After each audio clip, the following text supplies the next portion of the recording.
also the attorney on the case against New York City to stop the forest, well, not stop the forest, but to get the city of New York to enforce the laws that are violated. There's 15 laws that are violated during this massive annual slaughter where 60,000 or 70,000 birds, I think we're up to, are killed every year in the name of religious ritual. Chicken blood is everywhere! Mary Bassett doesn't care! Stop the torture! Stop the pain! Mary Bassett is to blame!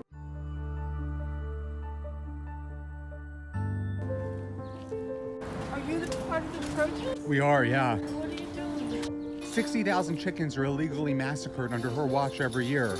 There's a religious ritual called Kaporos, where Hasidic Jews swing chickens around their heads and slice their throats on public sidewalks. And she chooses to turn a blind eye. 7 public health codes are violated during Kaporos. And after all the work that we did to prove that this is an illegal activity, she sent a 3-sentence letter dismissing us, saying there's no risk to human health, which is false. Toxicology reports show that there's a risk to human health. So if we can't fight her on the merits of the issue, then we're going to have to be disruptive.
And we just argued in the New York State Court of Appeals last week. The highest court in the state, the only place you can go to from the New York State Court of Appeals is the United States Supreme Court. So I'm hoping that there will be no need for that because we're going to win.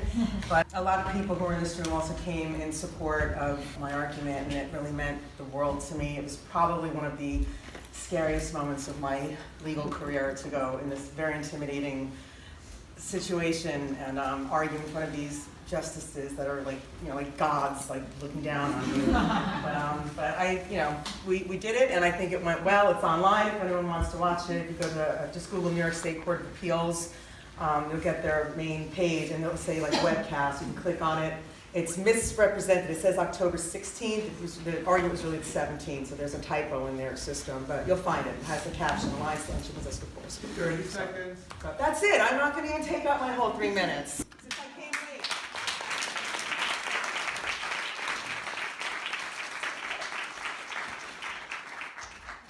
All right, that was that. That was awesome. Thank you very much, Nora.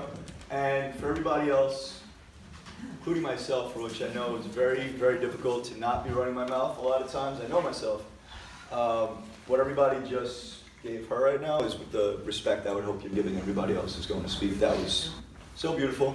Ladies and gentlemen, Anonymous for the Voiceless.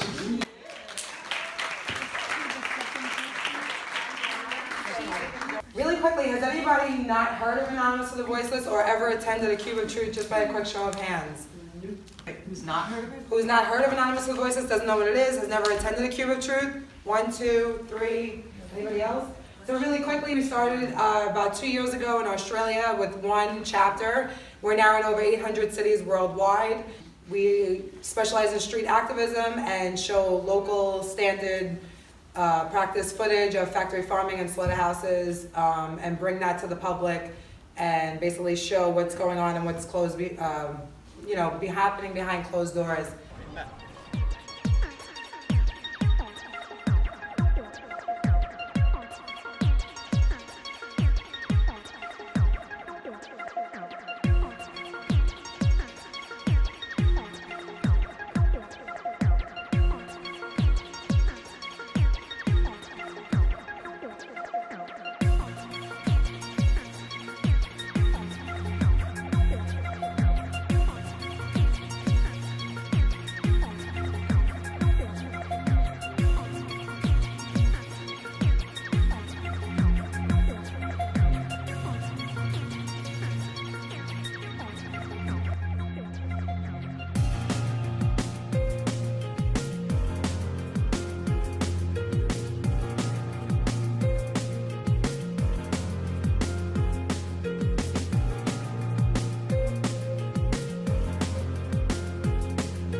And we kind of meet people where they're at. I know most of you guys already know this.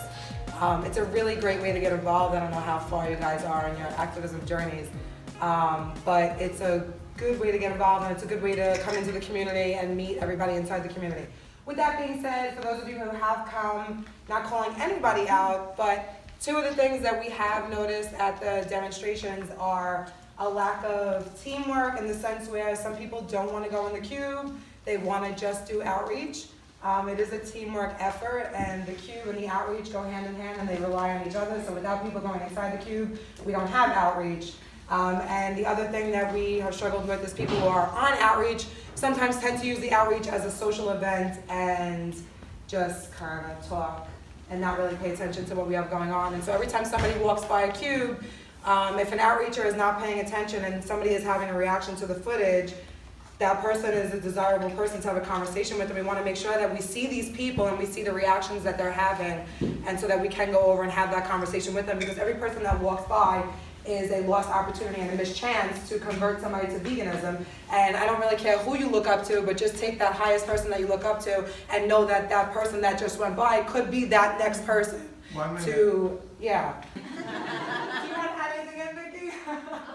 Just the camaraderie with AV. I'm just so proud of everyone who attends and everyone who I met. It's just I'm so grateful for it, and yeah. It is a nice way to get involved. We want to see more people. We obviously want to work with everybody. I've said this to Leo before, and I've said, like, if I'm not at AAA, it's great that he's there, and if he's not at, Anonymous, it's great that I'm there, and it's nice that we're all, it's nice that we're separate and that we all still come together, and everybody's focusing on what they need to focus on, but that we're all still respecting each other. And I just want everybody here to know that AV respects everybody else, and we hope that everybody feels the same way in return. I'll be here for the remainder of the night. If anybody has questions about AV or any issues, I'm happy to answer them. And that's it, and a lot of love to everybody.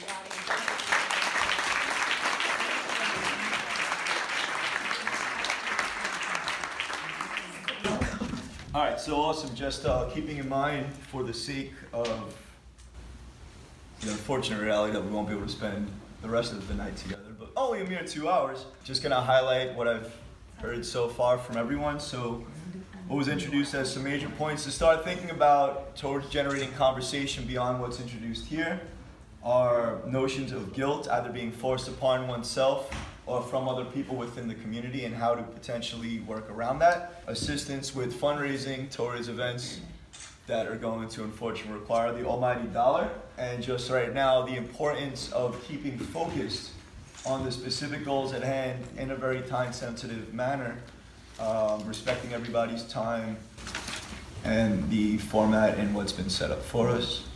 This is gonna be so good. I'm not gonna lie, I already feel so good about what we got going on here. So let's keep it going. Let's welcome direct action everywhere.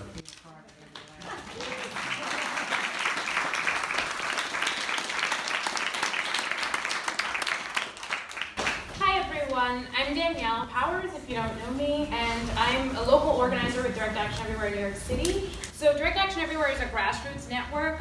It serves as a platform to get ordinary people involved and active for animal rights. They're very well known in the Bay Area because that is where our largest chapter is. Are you nervous to come to one of our protests? You're not alone. Many of us were pretty scared before our first demo. We are the Protest Working Group. The group that plans all the protests. And we want to give you all of the information you need and make you feel comfortable about joining us. So what can you expect at one of our protests? First, we meet at a location separate from the protest target and give instructions on what we are doing. There is always time to ask questions. Second, our actions are creative and there are a variety of roles. You won't be pressured to take on a role you're not comfortable with. We always practice beforehand so everyone knows what to do. Third, our protests are always nonviolent and we do not target individuals or employees at the places that we protest. We have people trained to deal with the police, and no one has ever been arrested at one of our days of action. Fourth, we make a big impact for animals. From reaching the public, to being in the news, to going viral on social media, we get the issue of animal rights on the table. And last, we also have fun. You can meet tons of other vegans and activists, and we often go hang out after the protest. Our job as the protest team is to empower everyone to take effective action for animals. We hope to see you at our next day of action. New York City chapter is, honestly, it's not necessarily doing that well right now. We've actually been on hiatus for the past 2 months, largely because some of our organizers have left, but also because of some of the hurdles that I'm going to get into tonight. So first, I made some points about what our major ambitions are, and that's to build a sustainable community that seeks to create solidarity through empowering and inspiring all to get involved in various capacities, collaborative and varied direct action, nurturing individual and collective growth through skill sharing, workshops, and open dialogue, maintaining a safe space for new and experienced activists to feel understood, supported, and connected, utilizing our collective skills, platforms, and energy to bolster all movements of justice, building rapport with activists and movements outside of AR by linking our shared values, goals, and principles to illuminate the oppression of non-humans that largely remains unacknowledged in spaces that are concerned with justice as a broad concept, modeling the societal changes we seek in both individual and collective rhetoric and deed. So some of the major hurdles that we've been facing that I can speak on personally as an organizer, but also that I think other organizers with us have faced, is alienation from and lack of continuity within the New York City AR environment due to difficulty with navigating the social politics of the New York City AR community, strain with unhealthy or toxic habits and behaviors that permeate throughout the culture and have functionally become norms, and finding resistance or ostracism in efforts to engage in activism, nonviolent, and strives to avoid the reinforcement of oppressive norms. Thank you. Towards the end of what she was saying there, that was definitely something that was very heavy and definitely needs to be discussed, and that's not something that should be tolerated in any community, let alone one that's fighting towards any kind of oppression, and that will be ripped down, torn apart, and built back up into something better. I can promise you that. With that, moving right along, I'd like to welcome up the Humane League.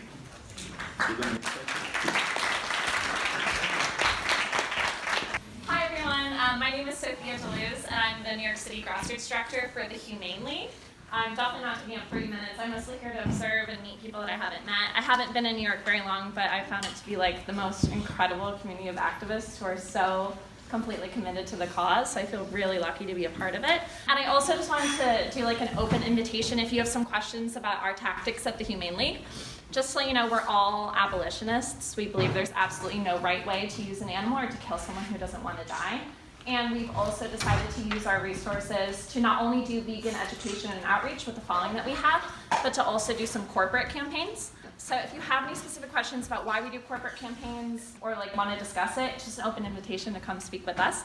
And I also wanted to tell you that we are doing this really cool series starting next month, and we're calling it the Activist Sanctuary. It's at this space in Union Square, and we're going to be doing like effective advocacy training and things like that. So if you're interested in that, please come and talk to me too, but we'll be posting about it on Facebook. But thanks for having me.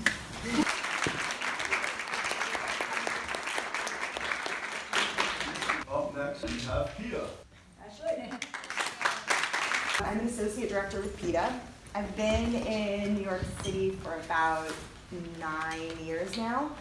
And I mean, PETA works on a variety of campaigns. We work on national campaigns. We try to provide support to local activists in cities across the country for their sort of more localized campaigns.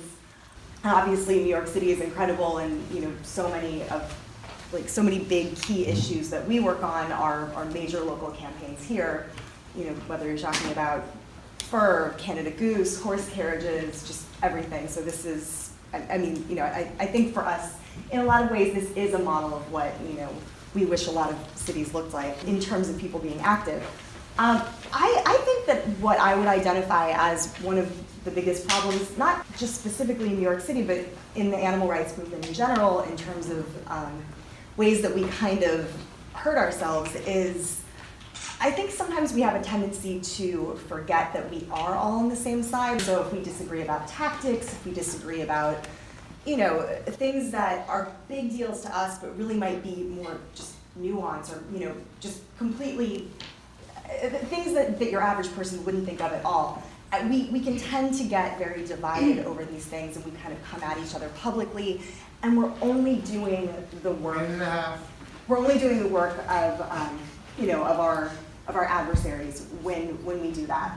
I think we want to remember that it is important to have these talks and debates about everything from, what tactics work to, what, to what's effective, to, how we should be running these campaigns. But I think we just always need to remember that at the end of the day, we're on the same side, and, we're coming from the same place. We have so much more in common with each other than we do with, the people who we're up against. And we just want to remember that we're, we need to act as a team, and even when we just have, feel that we so disagree on things, we need to find a way to do it civilly, and ideally not as a big, nasty fight in the public eye that the meat industry, the fur industry, and our other adversaries can kind of use to wedge in and take advantage of. Because let's be real, we're winning so many of these campaigns, we're making so much progress. 30 seconds. They are always looking for ways to get in, to divide us, to hurt us, to weaken our cause. So let's, I would say that that's the big one to me, that we just never want to give them an opening to do that. We need to find ways to remember that we're all on the same side and to resolve our problems in a civil way, and ideally not in a giant public nasty way. So, yeah, thank you. Thank you very much, Ashley. Nails, heads, there. We really need to bring things to a personal level, and again, cannot overstate the importance of everybody's desire to be here today for just that. Up next, we have a group that was absolutely instrumental in Kaporos having the effectiveness that it did this year. And I'd like to please welcome CJ from the Save Movement. Hey, what's up? My name's CJ. I'm an animal rights illustrator. I just started organizing Harlem Saves. I'm actually representing Soraya. She can't make it today. She's actually the New York City organizer for all the saves, but she's out doing outreach. So just to tell you about the Save Movement, basically, you've probably already heard of us, but we do vigils for the animals at the slaughterhouses, trying to document what's going on there, providing anything they need, etc. Basically, our goals, we want to start having so far we have a vigil going on in pretty much every borough in New York City, but we'd like to have 100 sectors of vigils. Basically, we'd like to have 100 communities of vigils and organizers throughout New York City, because there are so many slaughterhouses and so many animals suffering that need to be documented and that need to have that community educated. And one thing we're really struggling with is that we need more people who because New York City is so diverse, that we could use some more people who speak multiple languages to reach out to all of that community. And basically trying to just do nonviolent outreach, just educate all that we can, and just go out there and show that we are compassionate and kind people, that community there, because usually when you do that, people are very receptive and they want to hear what you have to say. And another thing that's important to mention is that we are having a large unity vigil the day before Thanksgiving, the 21st. It's going to be at 5th and 5th Street in Brooklyn.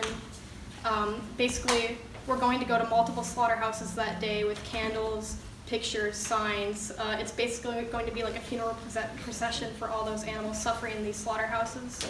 So if anyone could come out of that, that's great. And basically, that's it. A quick show of hands. Please raise your hand if you have ever attended a Save Movement event. All right. Cool. Thank you. I just want you to think about that. You say you're new here, but that's already happening. So thank you. This stream of consciousness thing we got going on here. So to connect a bit from what I just heard towards what was introduced by Direct Action Everywhere, previously in working towards a more inclusive movement, the notion of getting more advocates that can speak different languages and connect different communities, that's something I think is definitely relevant in all social justice movements, of which this is a big one. So just start moving that way. And moving on to Total Liberation New York. Wow. Liz. Hello, everyone. Most of you know me. I'm Liz.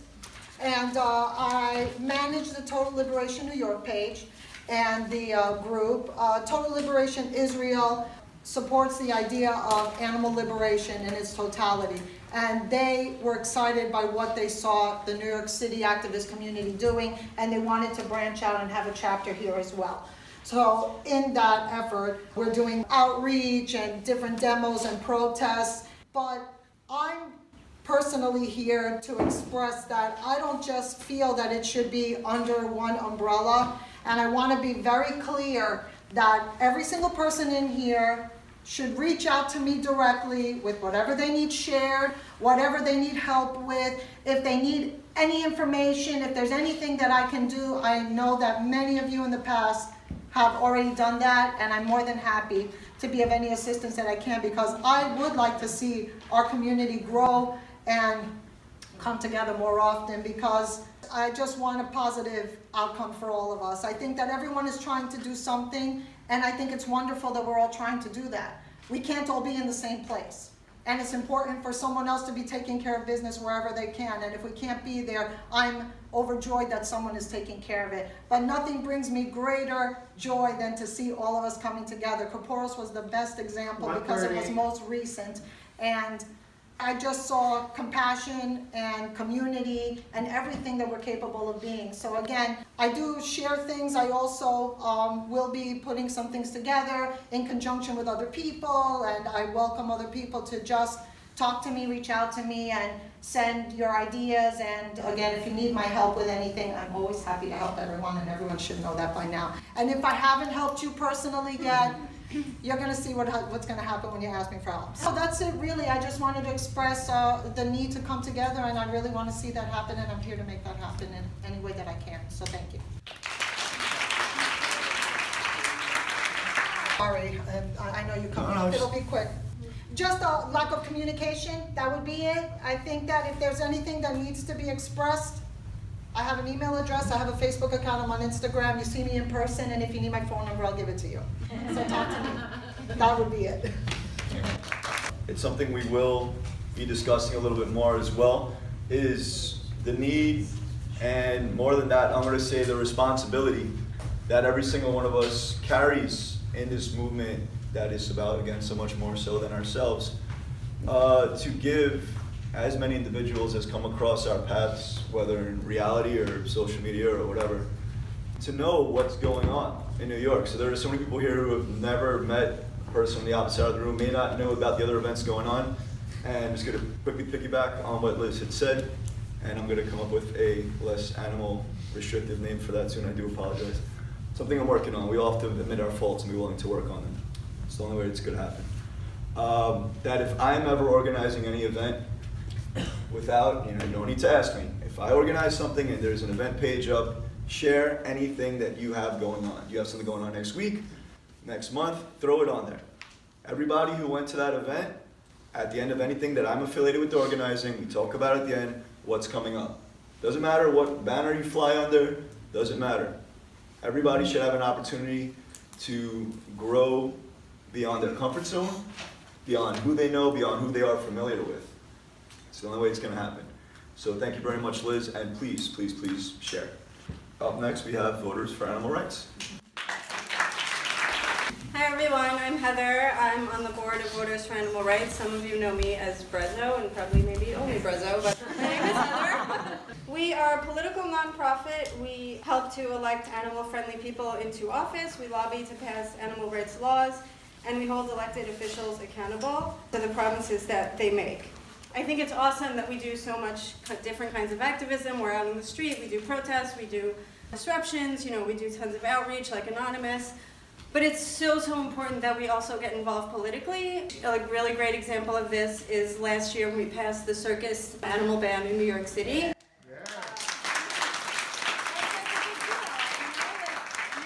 No more animals can be abused in circuses in our city. It's amazing. It was a huge step.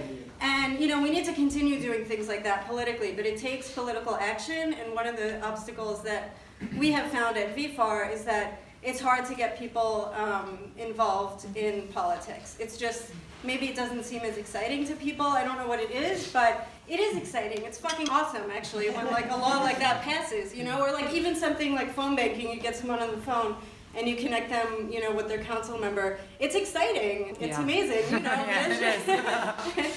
So yeah, we just really need people to become more politically active. One example of a very powerful voting bloc is the one that allows Kaporos to keep happening every year. And so imagine if animal rights movement was also a huge voting bloc. Imagine if we were as powerful as that. Imagine if we were more powerful and bigger and stronger than the meat and dairy industries, politically. And we got all our people into office, and we lobbied, and we wrote the laws.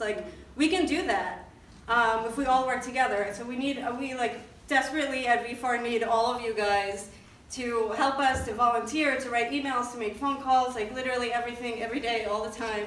And so if you could all sign up at v4.org. I also have some sign-up sheets that I want to pass around, if that's okay. Please do. At the end. Yeah. At the end. And yeah, also, please come to Vegan Drinks tomorrow. It's benefiting V4, and we really, really need the funds. We are all volunteer run. We don't make any money. We do all the work ourselves. So we're raising funds tomorrow, $5 drink specials, and the most amazing raffle prizes. Yeah, please, hope to see you tomorrow. Very much, Heather. That's definitely something. Yeah, and she's doing her homework right now. So just also thank you very much for also introducing, or reiterating rather, the need for us to address things in a multitude of ways. We cannot always be on the street corner screaming our lungs out. It's not going to be as effective perhaps for every single different specific topic, and there are definitely times where, again, we have to go beyond what we know. We have to be willing to go and try something new. Or to support somebody just because we believe in what they believe in, which if you're in this room should be about what you believe in. Awesome.